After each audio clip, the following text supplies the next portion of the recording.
What's the best modification or addition we've done to our Runaway? The LED lights? My 2 outlets out here? My slide-out bed platform? My Max Air fan? My beautiful curtains? My cool wiring project? The cushions? The ARB awning? My nice shelf and bulletin board? My cargo boxes? The LED lights! Well, what was that all about? Well, we really do enjoy all those modifications that we showed you, but the reason this is our favorite is because we feel safer.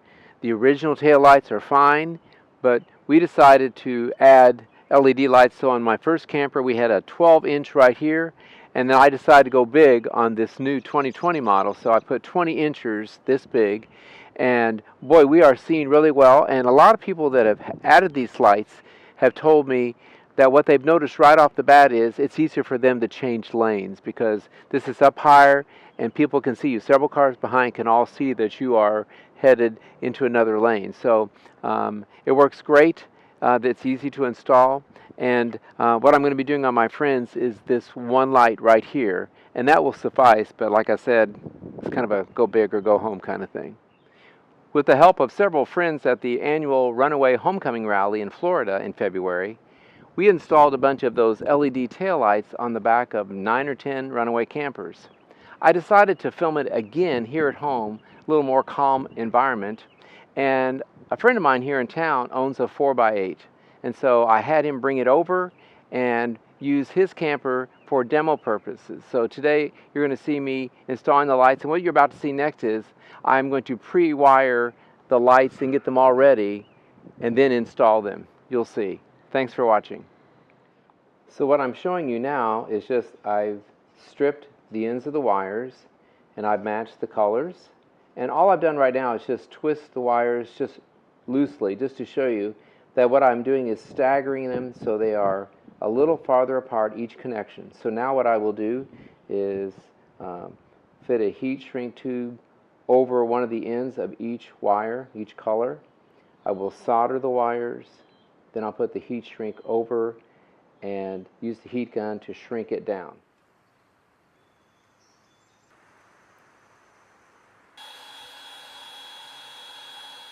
Okay, so I've soldered them and did the heat shrink tubing on them. You just have to remember to slide it over one of the ends so you can slide it over after you solder. And they're not staggered a huge amount, it's just enough that they will fit into the cord mate. Well, it's another beautiful day here in Seymour, so I'm going to finish wiring the lights for my friends. And so it's nice to have cordless everything. I even use a Jackery 500 lithium battery pack to run my Shure wireless system. You can see I've got the 2 LED lights there pre-wired, the wires running through the cord mate, and I'm using this gray strobe lighting, very heavy, and it will protect the wires great. I've got the heat gun, a couple of drills, got the soldering iron, and some butt connectors, ring terminals. Some people use this 4 bonded wire, but here we go. It's the cord mate C16, and then the C10 is the actual channel. Some alcohol and paper towel to wipe things down. Number 6 sheet metal screws. I've got some zip ties, some heat shrink tubing, and the heavy scissors and wire strippers, and that's about it. I pre-wired this, so here's the heat shrink on the connections, and what's handy is you just run the strobe wire right down the conduit. It's ready to go, and I'll be stripping the end, but I've left extra here and here so I can trim them off and have plenty of wiring underneath. And when we did the wiring at the rally, we were doing all the soldering and everything up here. It just made a lot more sense to pre-wire it. So if you're doing this, I would suggest sit down, get this all pre-wired. Then when you come up here and finish the install, it's a lot easier for sure. So I'm taking alcohol and doing a nice cleaning along this area. And I'm going to run the conduit right along the edge, but not exactly on the edge, because I want them to be able to get in there when they need to recaulk, and it kind of looks like it might need that now, but it's not bad. I'll touch it up. Nice seal. That conduit has um, adhesive on the back. You just peel it back, and I've had people say, does that really last? It was on my 2016 Navigator for 3.5 years and still is, and hasn't gone anywhere. So it really sticks really, really well. I'm marking just the top hole here, and then I'll get it straight. And then what I'm going to do is I'm going to pull the wire out because it is too long. And so I've already got it marked here. I may go down a little farther. I'm going to cut off this cord mate.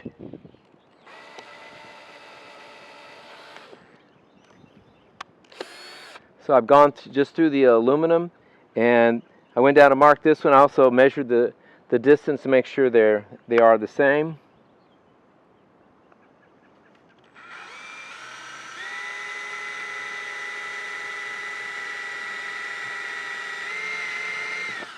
So I want to go through the aluminum skin, but I want the screw to do all the work going into the wood. It's 3/4 inch wood, so I definitely don't want to go all the way through the wall. So I have put silicone in the hole. I put silicone around the hole and on the screw threads. So I'm going to go ahead and get this top one almost all the way in, and then I'll get this other one going here. Already got the silicone there. Just putting a little extra. Cannot hurt.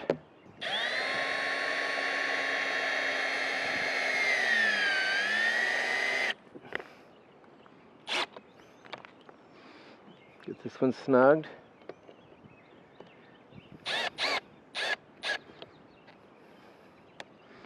So there we go with those. And so now I'll slide the cord mate back up, and then I'll get the elbow put in. I'll show you that, and then we'll get that cord mate stuck on there as well.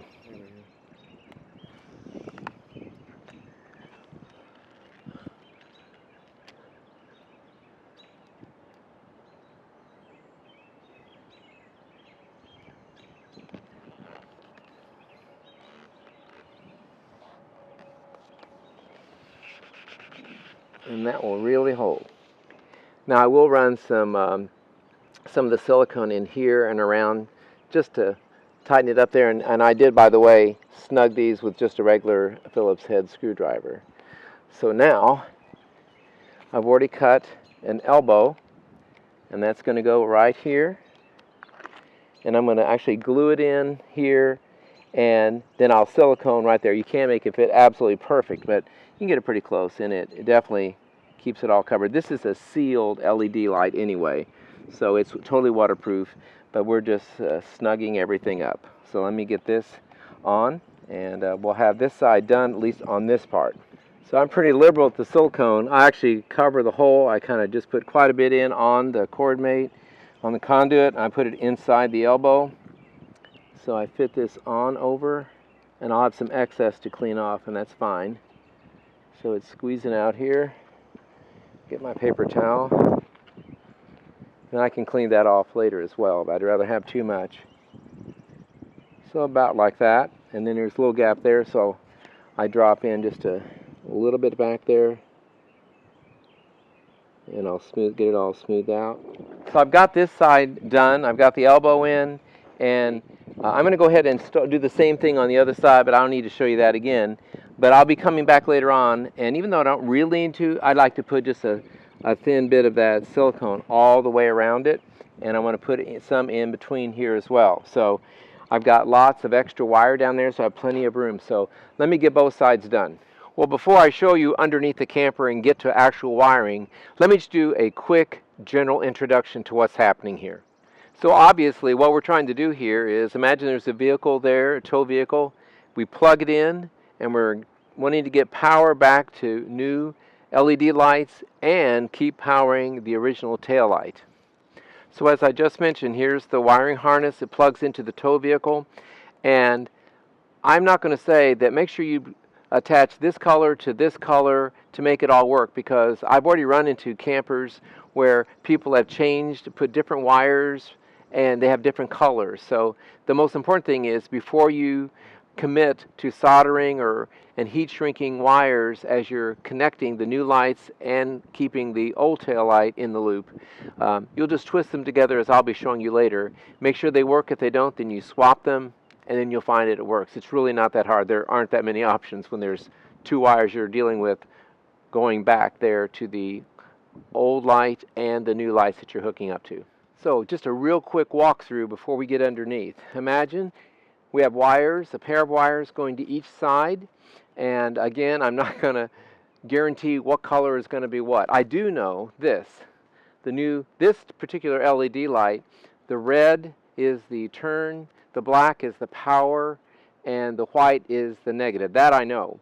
And so we're going to be coming down, but imagine this is coming from the front, and we need to get this all hooked up. And so what will happen is that wire that's tail light here, front up there, imagine it's underneath the entire length of the camper. I'm going to cut this, and so now I will be able to have these connected and this connected as well.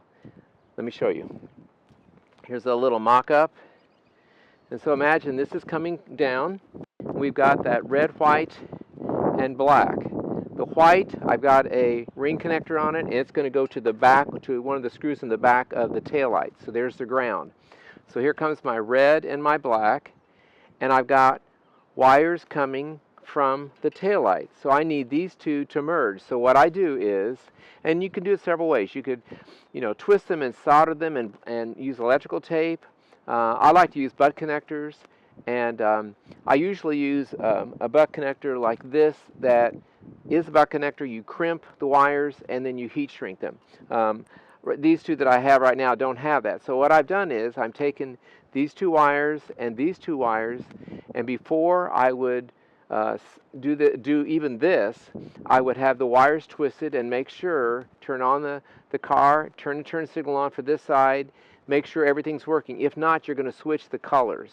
Okay, in this case, I've got black and yellow together and red and green, but it may be different for yours. So don't make that gospel. So let's say I've double checked that I know it's right. So I run this pair into this butt connector, this pair in here, and the wires coming from the front. All I have to do on these is just have one wire that's matching yellow to yellow and green to green, or whatever the color is, and they're connected. You could just wrap that with electrical tape. I like to use some heat shrink. So before I put the wire in the butt connector, I just slid over a piece of the heat shrink. So now it's over the connection. I would take my heat gun. Some use a match, but I like to use a heat gun. Heat that up and shrink it down. This is connected to the back of the taillight, and we're all set. So that's just a quick overview of what we're going to be doing. Here we go. So here I've got the wire coming down from the new LED, and I've stripped all three, and the white ground I've added a ring terminal, put a heat shrink on it, and I will probably throw a little black tape on it as well. So now I've got the white ground wire with the ring terminal hooked to the back of the light fixture. And be aware that if you ever have a light not work, the first thing to check is the ground. One of the installations I did in Florida, it turned out one of them, somebody came back and said, hey, one side isn't working, and I looked and the ground wasn't tight. And underneath the camper, these are the wires that were coming from the front to the taillight, so I've cut them, and now I'll be connecting the new LED lights to these with connectors, and we'll see how it goes. So I'm now testing everything. I've got the wires twisted together, so I had the yellow wires connected to the red and the black wire connected to the brown on this side. So I've got one wire coming from the front, and then it's in a butt connector connecting these two wires here. So now I've got one left. This is coming from the front, and these are coming. This is the original wire here, and then the LED light there. So just to make it clear, again, here's the wire coming in from the front, and I got some heat shrink tube ready, and it went into one end of the connector, and then I brought the original and the new wire from the LED light, and it's crimped inside here. So now I'll be sliding this over and heat shrinking it. So the left side of this Runaway, the LED connections are all made. Got the ground, got the wires coming down the conduit. They're connecting to the original wires with butt connectors and heat shrink, and then of course Charles has to throw some electrical tape on there, so I will attach it underneath.